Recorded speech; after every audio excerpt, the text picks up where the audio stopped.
AI उसको 15 second में कर देगा। इसके नुकसान क्या होंगे, लाभ क्या होंगे? मेरा तो ये मानना है कि जो भी कोई टेक्नोलॉजी नई लॉन्च होती है, चाहे एआई हो, चाहे कंप्यूटर आया था उस समय भी, जैसा हेमंत जी ने कहा था कि उस समय भी शुरुआती दौर का मान सकते हैं हम। तो एआई जो है, आर्टिफिशियल इंटेलिजेंस का जो दौर है, ये ब्राजील में रोजी के नाम से जो है एंकर उसी की तरह बात करती है, उसी की तरह बोलती है, उसी की तरह चलती है। तो ये पत्रकारिता में एक बूम भी लाएगा, और यदि हमारी इसमें सतर्कता नहीं रही तो हमारे लिए जो है वरदान की जगह अभिशाप भी साबित हो सकता है।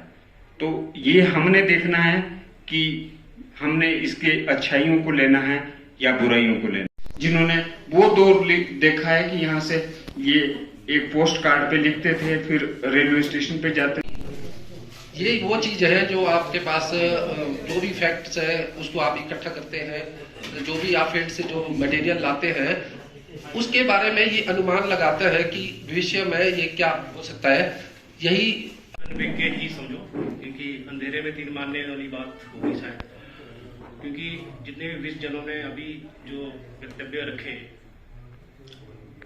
उन्हीं के आसपास मेरी बातें भी है।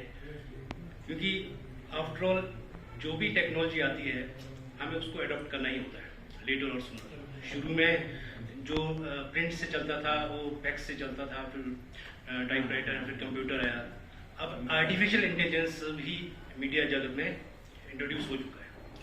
कुछ एक मैं ऑब्जर्व कर रहा था कि हमारे सोशल मीडिया से जो फ्रेंड जुड़े हैं उन्होंने भी इसको अडॉप्ट करना शुरू कर दिया। जैसे वो एक एंकर का रोल प्ले करते हैं, एंड जो मोस्ट ओवरऑल जो है इंजन तो एक पत्रकारी एरिया है जिसमें हम सिर्फ पत्रकारिता या एक दो चीज़ों को पकड़कर इसको एआई को नहीं जोड़ सकते, क्योंकि एआई एक ऐसी चीज़ है जो आपको डाटा एनालिसिस में, आपकी हेल्थ एजुकेशन में, आपकी एजुकेशन में, आपके कंपाइलेशन में, जो डाटा कंपाइल्स करते हैं उसमें, उन सभी चीज़ों में एआई का बहुत बड़ा रोल है जो आने वाले समय में। क्योंकि आने वाला समय जो है वो इंसान के पास अगर कुछ चीज़ नहीं है तो वो है समय। समय को बचाने के लिए एआई का यूज किया जा रहा है। आप अगर रोबोटिक्स इंजीनियरिंग की बात करें उसमें एआई का बहुत यूज हो रहा है, हेल्थ फैसिलिटीज में बहुत यूज हो रहा है। पत्रकार सिर्फ एक दायरे से देख रहा है कि मेरी न्यूज जो है वो अब एंकर बढ़ रहा है तो मेरे लिए हो सकता है खतरा है, परंतु ऐसा नहीं है। क्योंकि कहीं ना कहीं अगर हम डाटा को जब हम कंपाइल करते हैं, आपके पास फैक्ट्स बहुत होते हैं, पर उसको एक फॉर्मेट में लाने के लिए, कुछ एक सिस्टम में अडॉप्ट करने के लिए आपको जो है वो इस तरह के एआई की जरूरत पड़ती है। जैसे हम पहले कभी एडिट करते थे न्यूज़ को, तो हम टाइमलाइन पे हर एक फोटो को लगाते थे, हर एक वीडियो को ऐड करते थे। अब आप सिर्फ जो विषय रखा गया है प्रेस काउंसिल ऑफ इंडिया की ओर से, आर्टिफिशियल इंटेलिजेंस, ये अपने आप में ही जो है वो बहुत बड़ा विषय है। और इस विषय में अगर हम घंटों भी जो है वो चर्चा करेंगे तो मैं समझता हूँ कि वो भी कम रहेगी।